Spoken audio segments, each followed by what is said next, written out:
Thank you అధ్యక్ష.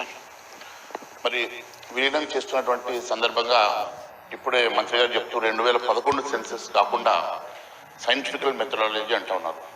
ఇప్పుడు చాలా చోట్ల 30,000 ఉన్నటువంటి ఓటర్స్ 70,000గా మారారు.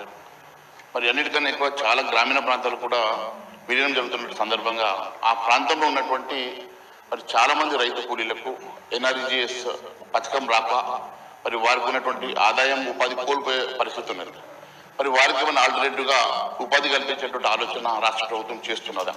ఎందుకంటే కేవలం అర్బనైజేషన్ చేయాలా, మున్సిపాలిటీని కలపాలా, మరి 1, 2, 3 చేసుకోవాలని ఆలోచన చేస్తూ ఉన్నారు. కానీ ఆ ప్రాంతంలో ఉన్నటువంటి గ్రామీణ ఉపాధి కల్పించాల్సిన బాధ్యత ప్రభుత్వం మీద ఉన్నది. ఇప్పుడు గ్రామీణ ఉపాధి అనేసరికి మంత్రి గారు నవ్వొస్తూ ఉన్నది. కానీ గ్రామీణ ప్రాంతంలో ఉన్నటువంటి నిరుపేదలు, అట్టడుగు బడుగు బలైన వర్గాలకు చెందినటువంటి అనేక మంది నిరుపేదలు దాని మీద డిపెండ్ అవుతారు. మరి వారందరికీ కూడా మీరు ఉపాధి హామీ కోల్పోతున్న సందర్భంగా మరి వారికి మీరు ఆల్టర్నేటివ్గా ఏమి ఇస్తారనేది చెప్పాల్సిన బాధ్యత మీ మీద ఉన్నది అధ్యక్ష. రెండవది, ఇప్పుడు అక్కడ ఉన్నటువంటి ట్యాక్సేషన్ చాలా డిఫరెన్స్ ఉంటుంది. అక్కడ ఇల్లు కట్టుకున్న వ్యక్తికి చిన్న ట్యాక్సెస్ చాలా 100,000, 1,000 ఉంటుంది. ఒకేసారి మీరు వాళ్ళు తీసుకొచ్చి కార్పొరేషన్ కలపగానే ఇల్లు ట్యాక్స్ ఏకంగా 60,000, 70,000 సంవత్సరానికి పెరుగుతుంది. మరి వారికి మీరు ఏ రకంగా ఎగ్జామ్షన్స్ ఇస్తా ఉన్నారా?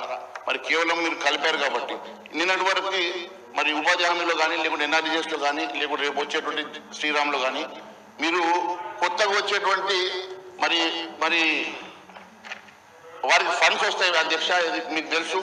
ఎన్ఆర్జీఎస్లో ఒకవైపు వారికి వచ్చేటువంటి నిధులలో అనేకమైనటువంటి రోడ్లు మనకు అక్కడ ఇన్ఫ్రాస్ట్రక్చర్ పెరుగుతుంది కదా. మరి ఇక్కడ వీరికి ప్రత్యేకమైనటువంటి ఫండ్స్ ఏమన్నా మీరు అలొకేషన్ చేస్తారా? ఎందుకంటే ఫండ్స్ అలొకేషన్ చేయకుండా ఈరోజు చాలా మున్సిపాలిటీస్లో సంవత్సరాలు నిధులు లేక, అక్కడ చిన్న రోడ్లు, శానిటేషన్ లేక, డ్రైనేజ్ సిస్టమ్ లేక అన్ని మున్సిపాలిటీస్ అస్తవ్యస్తమవుతున్నటువంటి సందర్భంగా మళ్ళీ కొత్తగా గ్రామీణ ప్రాంతాలను మీరు ఇప్పుడు కలిపి మళ్ళీ ఆ ప్రాంతాలంతా కూడా అస్తవ్యస్తమయ్యే ప్రమాదం ఉన్నది. కాబట్టి మరి వారి కోసం ఏం ఆలోచన చేస్తా ఉన్నారో చెప్పకుండా మీరు కేవలం మున్సిపాలిటీస్ కలుపుతామని చెప్పేసి గొప్పలు చెప్తున్న ప్రయత్నం చేస్తా ఉన్నారు. మరి ఆల్టర్నేటివ్ మెజర్స్ ఏం తీసుకున్నారు చెప్పాల్సిన బాధ్యత కూడా మరి మంత్రి గారికి ఉన్నది అధ్యక్ష. అంతేకాకుండా చివరిగా అధ్యక్ష, ఇప్పుడు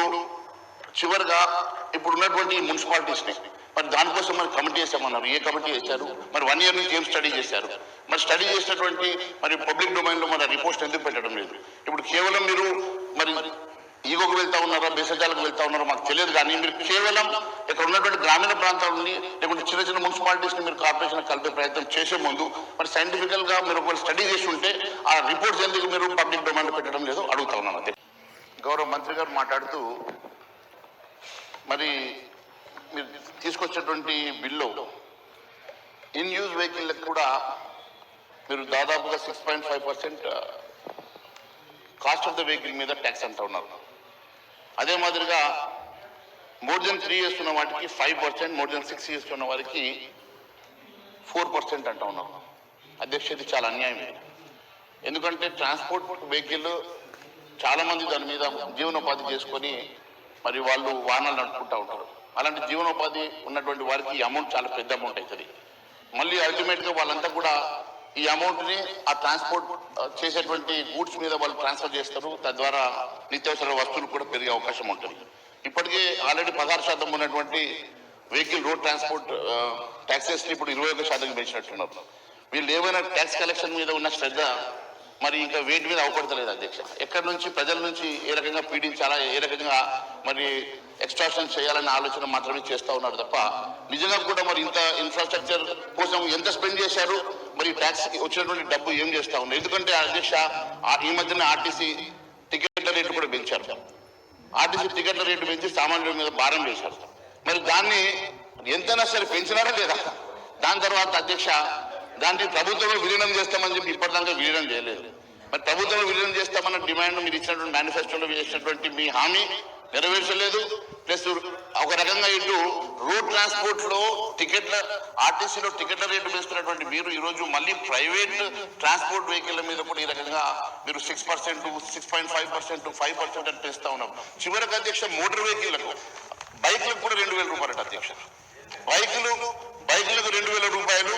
అదే మాదిరిగా లైట్ మోటార్ వెహికల్కి 5,000 రూపాయలు. అదే మాదిరిగా 10,000 రూపాయలు ఇంకా ఇతర వెహికల్లకు అని చెప్తా ఉన్నారు అధ్యక్ష. అంటే 2,000 రూపాయలు మీకు చిన్న అమౌంటే కావచ్చు కానీ అధ్యక్ష, పాపము చాలా అతి పేదలు నిరుపేదలు నడుపుకునేటువంటి టూ వీలర్స్ దాని మీద కూడా మీరు ట్యాక్స్ తీసుకోవడం అనేది ఇది దారుణము. ఇది నిజంగా కూడా ఇది దౌర్భాగ్యం అధ్యక్ష. మీరు ఈ రకంగా మీరు ఈ రకంగా ట్యాక్సెస్ మీరు వసూలు చేసేసి సామాన్య ప్రజల దగ్గర మీరు తీసుకొచ్చి దానివల్ల ఏం చేస్తున్నారంటే మళ్ళీ కొత్తగా సెస్ అంటా ఉన్నారు అధ్యక్ష. సెస్ అట రోడ్ సేఫ్టీ కోసం అంటా ఉన్నారు. అసలు ఇప్పటి వరకు మీరు దాని మీద ఏం ఆలోచన చేసినారు? ఆ రోడ్ సేఫ్టీ మీద ఏమేమి దేనికోసం ఖర్చు పెడతా ఉన్నారు? ప్రణాళిక ఏం చేశారు? ఎప్పుడైనా డిస్కషన్ చేసినారు అధ్యక్ష?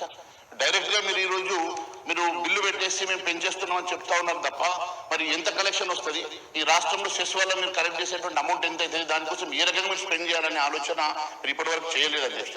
మరి ఈ రకంగా మీరు గతంలో కూడా కొత్త వెహికల్ మీద మీరు తీసుకొచ్చేటువంటి 21% ఆఫ్ ట్యాక్స్ మీరు ఏదైతే వసూలు చేస్తా ఉన్నారో అది దేనికోసం ఉపయోగిస్తా ఉన్నారు? దాన్ని మీరు దీనికోసం ఉపయోగిస్తున్నామని చెప్పకుండా రోడ్స్ మరి ఈ రోజు ఇన్ఫ్రాస్ట్రక్చర్ విషయంలో కూడా అధ్యక్ష, ఇన్ఫ్రాస్ట్రక్చర్ కూడా గ్రామీణ ప్రాంతంలో కనెక్టివిటీ రోడ్స్ మీరు చూస్తామని మీరు కూడా గ్రామీణ ప్రాంతానికి రిప్రజెంట్ చేస్తారు. గ్రామీణ ప్రాంతంలో ఇంటర్ కనెక్టెడ్ రోడ్స్ ఈ రకంగా ఇంటర్ వెహికల్ 22% ఆఫ్ ద మరి కాస్ట్ ఆఫ్ ద వెహికల్ మీరు ట్యాక్స్ గా తీసేసుకుని దేనికోసం ఉపయోగిస్తా ఉన్నారు? ఈ రాష్ట్రంలో దానివల్ల ఎవరికి ఉపయోగపడతా ఉన్నది అనే అంశం అధ్యక్ష. మేము మాట్లాడితేనే బిల్లు కొడతారు అధ్యక్ష. మా పక్కన ఉన్న మా షేర్వాణి చేసుకున్న మిత్రులు కొడితే మాత్రం ఏ రోజు కూడా మీరు బిల్లులు కొట్టరు అధ్యక్ష. మేము కూడా షేర్వాణి వేసుకొని వస్తాం అధ్యక్ష. అయితే మీరు ఇదే అన్యాయం అధ్యక్ష. మేము మాట్లాడితే బిల్లులు కొడతారు. అదే నాకు తెలుసు కదా, కాంగ్రెస్ అంటే ముస్లింస్ అంటే కాంగ్రెస్ ముఖ్యమంత్రి అన్నాడు కాబట్టి మీకు దోస్తానే ఉన్నది నాకు తెలుసు అది అధ్యక్ష. చివరికి ఒకటి అడుగుతా ఉన్నాను అధ్యక్ష, ఈ రకంగా మీరు కేవలము ప్రజల నుంచి ట్యాక్స్ల రూపంలో ఈ రకంగా మీరు వసూలు చేయడానికి బిల్లులు పెట్టేసి మీరు కేవలం ఈ అసెంబ్లీ నడపడం కూడా ఏ రకంగా మీరు ట్యాక్సులు పెంచుకోవాలన్న ఉద్దేశంతో బిల్లులు పెట్టడానికి మాత్రం అసెంబ్లీ పెట్టినట్టున్నారు, కానీ ప్రజా సమస్యల మీద చర్చించడానికి మాత్రం మీరు ఈ సభలో సమయం కేటాయిస్తారని అధ్యక్ష. దయచేసి నేను అడుగుతా ఉన్నాను అధ్యక్ష, ఇప్పుడు మీరు పెంచేటువంటి 5%, 6% విత్డ్రా చేసుకోవాలని చెప్పి భారతీయ జనతా పార్టీ డిమాండ్ చేస్తా ఉంది అధ్యక్ష.